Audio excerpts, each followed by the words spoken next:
नमस्कार, न्यूज 24 देख रहे हैं आप। आपके साथ मैं हूं रश्मि। लंबी बहस के बाद लोकसभा से महिला आरक्षण बिल 2/3 बहुमत के साथ पास हो गया। नारी शक्ति वंदन अधिनियम के पक्ष में 454 वोट पड़े, जबकि इसके विरोध में सिर्फ 2 वोट ही पड़े हैं। इस संविधान संशोधन विधेयक में कांग्रेस के साथ तमाम विपक्षी दलों ने भी सरकार का साथ दिया। सिर्फ असदुद्दीन ओवैसी की पार्टी AIMIM ने बिल का विरोध किया। हालांकि राहुल गांधी ने कहा कि ओबीसी के बिना यह बिल अधूरा है। There is one thing in my view that makes this bill incomplete. I would like to have seen OBC reservation included in this bill.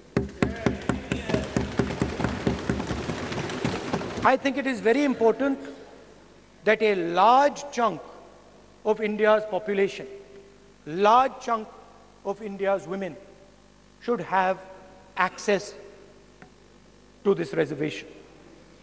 And that is missing in this bill. महिला आरक्षण bill Lok Sabha से भारी बहुमत से पास हो गया, लेकिन चर्चा के दौरान राहुल गांधी ने ऐसी मांग रख दी जिसने सत्ता की पेशानी पर बल ला दिया। एक ऐसी मांग जिसे सरकार मान तो नहीं सकी, ना भी नहीं कह सकी। ओबीसी के बिना महिला आरक्षण को बेमानी बताते हुए राहुल गांधी ने देश की हुकूमत को चलाने वाले बड़े नौकरशाहों के नंबर गिना दिए। इस सवाल के साथ कि इसमें पिछड़े कितने हैं, इस इल्जाम के साथ कि ये पिछड़ी जातियों का अपमान है कि ये जो 70 सेक्रेटरी हैं, 90 सेक्रेटरी हैं, ये जो हिंदुस्तान की सरकार को चलाते हैं, जो बजट को चलाते हैं, इनमें से ओबीसी कितने हैं? नरेंद्र मोदी जी प्रधानमंत्री हैं, ओबीसी के लिए काम करते हैं। मैंने ये सवाल पूछा, मैं आपको जवाब देना चाहता हूं। हिंदुस्तान के सेक्रेटरीज 90 में से सिर्फ 3 ओबीसी से हैं।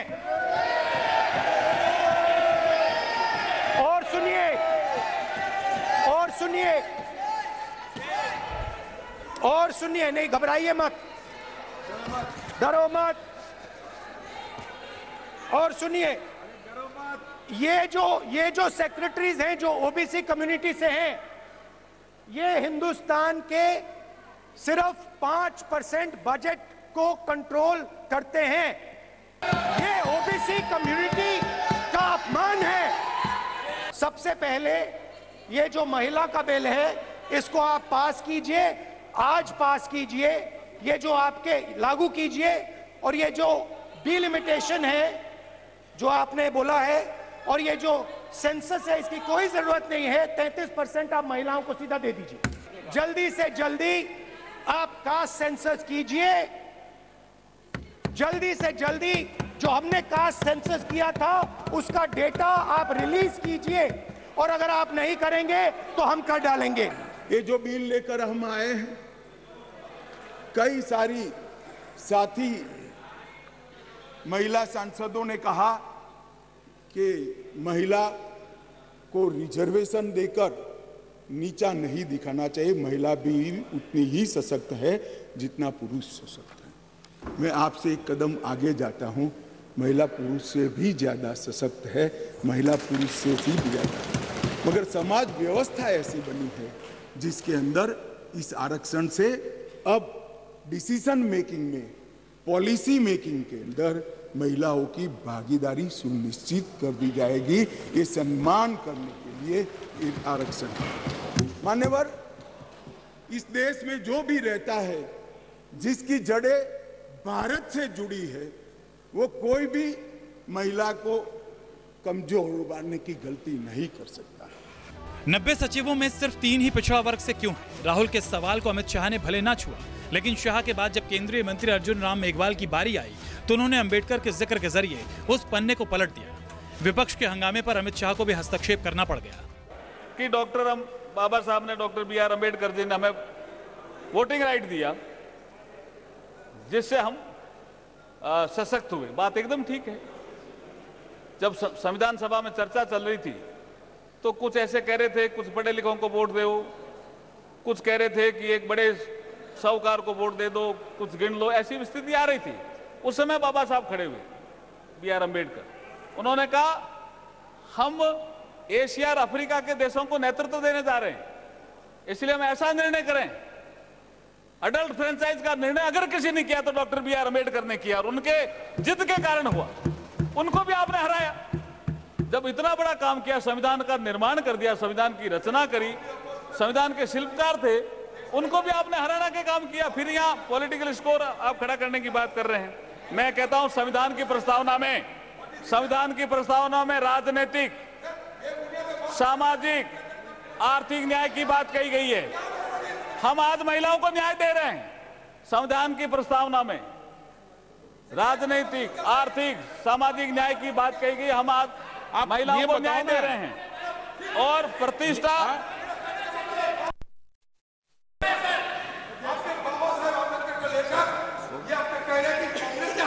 हाँ, क्यों बिजलाबाद करते सदन के अंदर? सदन का गुमराह करना चाहते हैं आप? एक सेकंड, ये फैक्चुअली करेक्ट है। जैसे राहुल गांधी को बीजेपी ने हराया, ये फैक्चुअली करेक्ट है। बाबा साहब के सामने जीत कराने वाले प्रत्याशी कांग्रेस के ही थे। आंकड़े अगर आपको चाहिए तो मैं बता देता हूं, सुनने के लिए आप बैठे नहीं हो। भारतीय जनता पार्टी के सांसद में 29%, 85 सांसद ओबीसी कैटेगरी के हैं।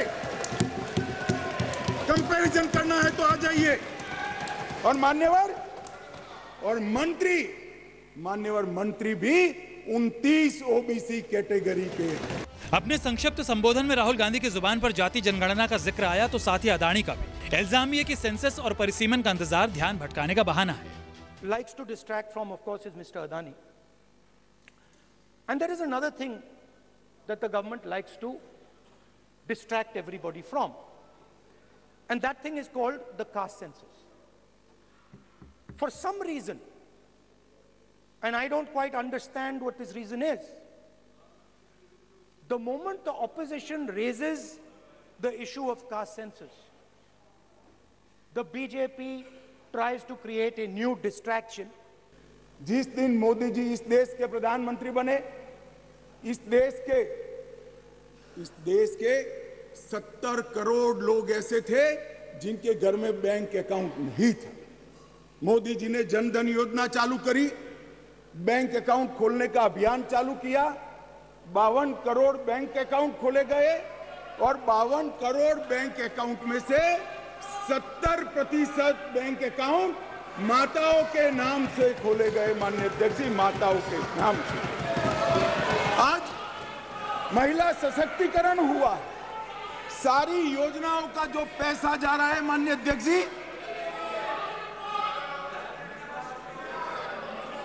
किसने 10 मिनट दिए मुझे? आप वहां बैठकर टाइम दोगे? अरे सुनने की आदत डालो भाई। आप वहां बैठकर मुझे टाइम दोगे? माननीय सदस्य प्लीज। मैं मेरी पार्टी के टाइम में बोल रहा हूं। आप कौन फैसला करने वाले होते हैं? माननीय गृह मंत्री जी।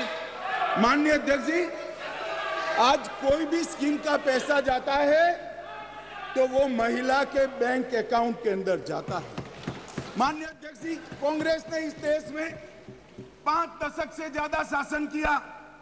11 करोड़ परिवार ऐसे थे जहां शौचालय नहीं था। गरीबी हटाओ के नारे दिए, मगर गरीबों की कोई व्यवस्था नहीं कर पाई थी।